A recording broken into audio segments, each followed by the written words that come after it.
Hello, everybody. My name is Jim Breimer. I'm the festival director of Out on Film, Atlanta's LGBTQ Film Festival. We just wrapped up our 36th year. It was a phenomenal year. We had great films, great filmmakers. It was such a pleasure. Thank you all of our patrons out there and supporters, and thank you so much to our filmmakers who made this such a great event. We had so many great local Atlanta, Georgia films this year that we had to have two programs, and actually we had Atlanta representation and some others. So we had a phenomenal year for local representation. So thank you all so much for that. I'm going to go around the Zoom room and let you all say a few words about your film, and then we'll ask some questions. So do we want to start with Bowie? Sure. Yeah. My name is Bowie Nichols, and sorry I don't have my camera on, but I'm driving. I'm driving right now, so sorry if you hear car noise too. So my name is Bowie Nichols. I wrote and directed a short film called Sweet Star Grief. Mhm. And I just want to say thanks, Jim, for programming it. I was really pleased. It was kind of an uphill battle with that film just because it's so long for a short. And I was really grateful to the festivals that programmed it. What we did was we shot the first act of a feature film. So Sweet Star Grief is actually a feature-length project, which is a romance. It's a love story between a cisgendered man and a transgendered woman. And I really wanted to do it kind of in the style of the Richard Linklater movies, the Before Sunset and Before Sunrise and all those kinds of things. And so we shot the first act of the feature film, which ended up being almost 30 minutes long as a short. So, but just really proud of everybody who worked on it. We had great actors. Which were kind of hard to find. It was difficult to find a transgender female actress. Unfortunately, I wasn't able to find one in Atlanta, but we found Izzy out in Los Angeles, and she was fantastic and came out to Atlanta for a weekend, and it was just a really great experience. Great. Thanks so much. Zoe. Hi, I'm Zoe. I am a writer and director, and I wrote and directed Skate, which is a short film about a Black 20-something who comes home to take care of his ailing father, and then in the midst of it, like finds solace and potentially love at a skating rink. So I grew up in Georgia for like almost 10 years or so. And while we were there, like skating and like roller skating is very ingrained into the culture. And so I wanted to like write something about like how there's a lot of intimacy in skating and roller skating, but there's it's not like completely sexual, but then it's also not completely sexual. And so I really wanted to write something about that. And then in terms of cast, so like our cast, actually one of them was from Georgia, and then one of them it was from somebody from New York who I used to work with, and he was phenomenal, Dwani, and it was a great cast, and the crew was all from Georgia, who were for the most part, and they were just really lovely to work with, and so like the film was funded by Outfest. I won a grant that funded the short film, and so it was a really great process for like one of my first That's great. Short films. Yeah. Congratulations. Now let's talk to the team from Blue Square Heart. We have, I'll let you introduce yourself. Man, sorry about that. My internet is picking the perfect get unstable on me. But yeah, I'm William Means. I'm the writer and director of Blue Square Heart. I'm Ryan Kuna. I'm the cinematographer of Blue Square Heart. Thank you all so much. I just want to sort of go around the Zoom room again in the same order. Let's talk about the inspiration for your films and what made you want to make this right now. We'll start with Bowie again. Sure. Well, mine's kind of a weird story. The idea for like a romantic story between a cis man and a trans woman actually came from like a real life story that I had read about. I was reading a biography of Lou Reed, who, Jim, I'm sure you're aware of, but maybe some of the younger filmmakers might not know. Lou Reed is a musician back in the late 60s and 70s. And in the 70s, he had a transgendered girlfriend. And I was kind of fascinated by their relationship, especially in the 70s. And that was kind of that was just kind of like the what if scenario that kind of jumped off the writing of Sweet Star Grief. And but it was also inspired in style by movies like I mentioned before, Sunset, and also Moonlight. But that was kind of the weird impetus for wanting to write that story. Okay, Skate. Zoe. Yeah, so like I said, I grew up in Georgia for a couple years. And we would go roller skating a lot. And so like from school, they'd give us like little vouchers and say like for the summer you can go there like every day for free. And so I went back about like 2 years ago, maybe 3 years ago now. And I was just like watching because I had fell and I was like, I don't want to skate anymore. So I just like watching other people. And I was very interested in like how masculinity and like intimacy and touch was kind of exhibited while people were roller skating. And it wasn't like romantic or anything. It was just like just something that it just was. And so I just really wanted to like make something about that. You're good. And the team from Blue Square Heart. Oh, geez. It was kind of, I guess, two separate stories. The first one being that I'm from Georgia, and I had gay conversion therapy there as a kid. I like to really lead with the disclaimer that it was not like a church or a program or anything. It was just my mom and my dad knew that I had been experimenting with boys, so took me to a therapist because they were sort of like, we don't know what to do about it. And it was really the therapist's choice, who was an older woman in very southern Georgia, to like teach me that was that those wants and those feelings were the bad thing, and I had to learn how to tell them to go away. And she helped me, or not helped me, but got me to sort of visualize it in something I came up with, which ended up being the shape of a square that was blue.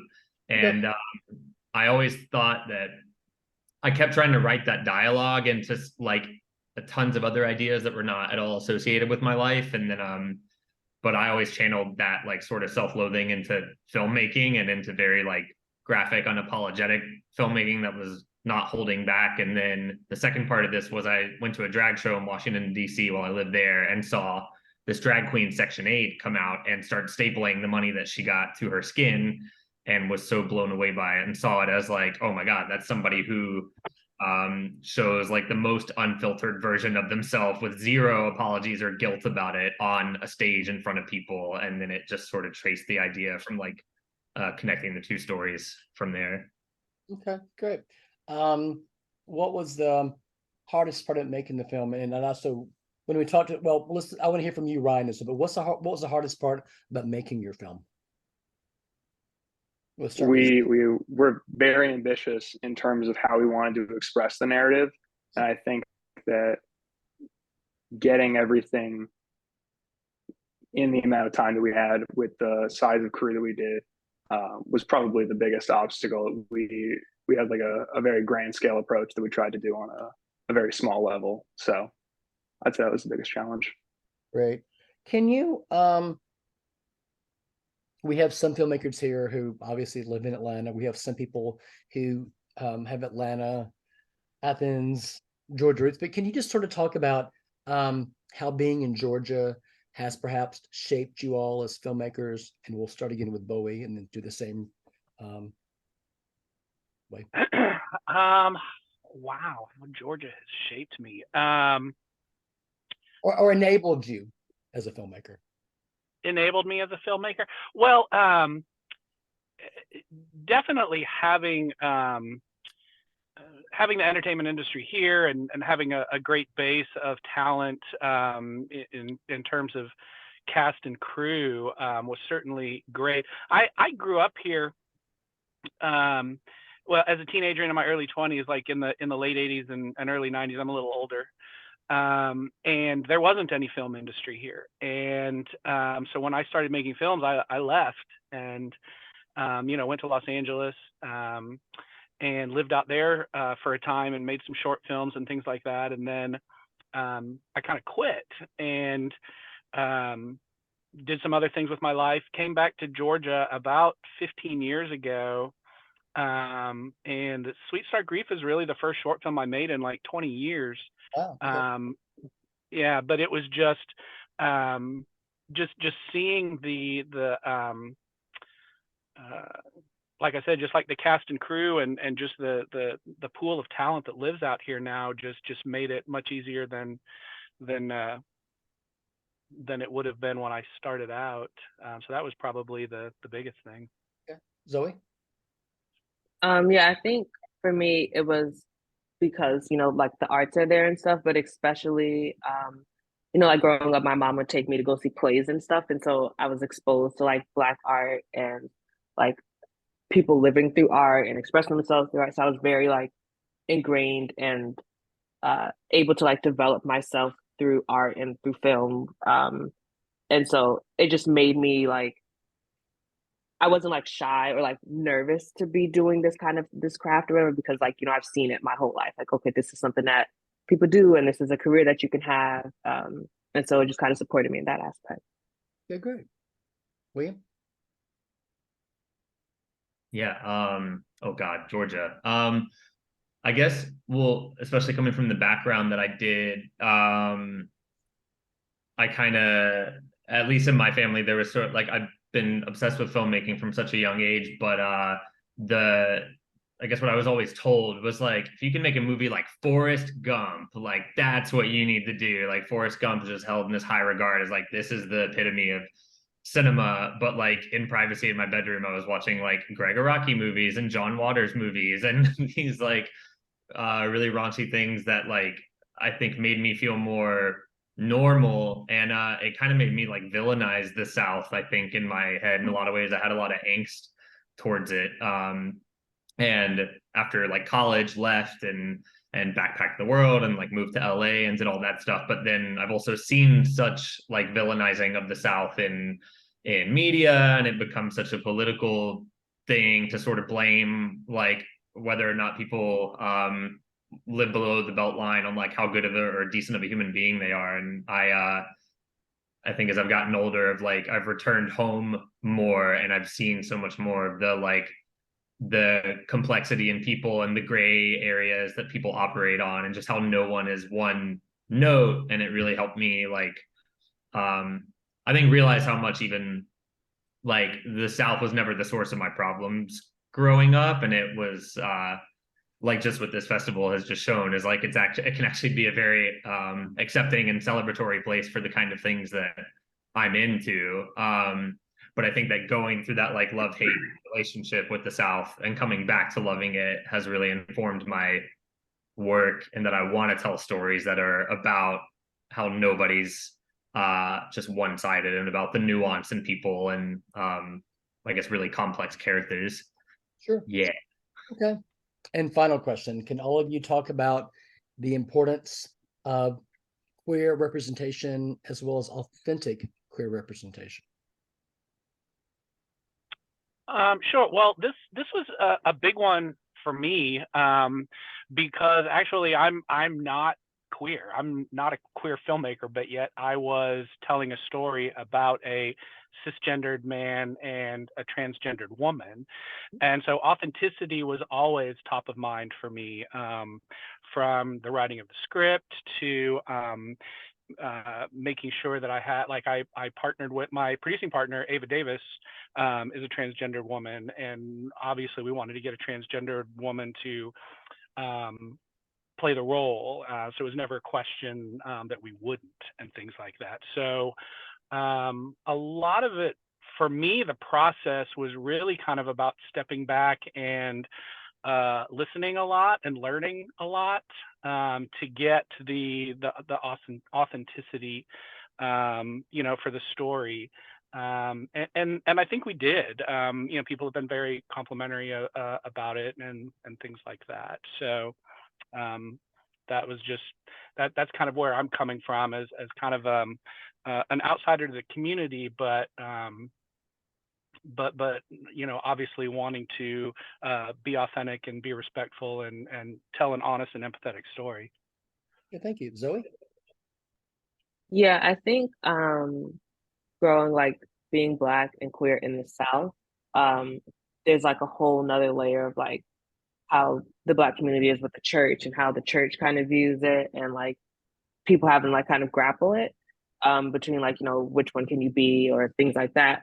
And so I think like my goal as a filmmaker is to create films that kind of are in the middle, that show like, you know, you don't have to pick a side, like you don't have to be this or that. And I think especially like with like films like Moonlight coming out and stuff like that, you know, it's very good to see more Black queer representation. Because so then like, you know, kids growing up can see that and they don't have to feel like, you know, I don't see myself, so maybe I'm not allowed to be this. So yeah. Okay, good. And finally, William and Ryan. Yeah, I very much second what Zoe just said, which was kind of like what I was saying, what led me to where I am now, which was that a lot of those movies that I thought were deemed like bad or nasty or whatever that I was watching in secret growing up were the things that made me feel the most seen and made me feel normal. And I think that if I had more of those on a grander platform growing up, then I probably wouldn't have grown up with so much angst and had to go through as arduous of a journey of like self-growth and forgiveness. And I think it's important to have like accurate, I guess, queer representation, because like it's never really made me feel more welcome or more comfortable to see like a cliche Hollywood narrative, but just with queer characters placed into it, like of just we're going to throw them into a rom-com movie with the exact same like character arc and trajectory. It's always been the stories that have shown them doing the things that I like really experience in the queer community. Like going into this, we had so many people after we made the movie that were like, I didn't know there was a type of drag where a drag queen would staple themselves. And we're like, oh my gosh, well, then of course that should be in a movie. Like, then everyone should know that that's a thing that exists and it's not just RuPaul's Drag Race. And I mean, same with like Ryan was such a perfect teammate in that regard, because he was not by any means familiar with any of this. And but there was never like oh well, maybe we should tell a different story. It was just always this like this hype and this support from the straight community of, oh well, that's like exactly why we should put that type of community on blast. And he was very, very open to it and supportive. And I think that we just need more of that in general. And not to answer for you, Ryan. No, I appreciate you saying that. Yeah, I came to the movie from like a place of empathy and trying to listen and help Will get the story across, because I thought that it was one of like tremendous healing, and I felt like the audience had like equal healing potential to like what our characters experienced. So Great. All right. Bowie, Zoe, Ryan, William, thank you so much for taking the time to talk to us. Thank you so much for sharing your films with us. All the films were very well received, and we look forward to working with you all again and seeing what we all are doing next. Thank you all so much. All right. Thank you so much. Thank man. you. you.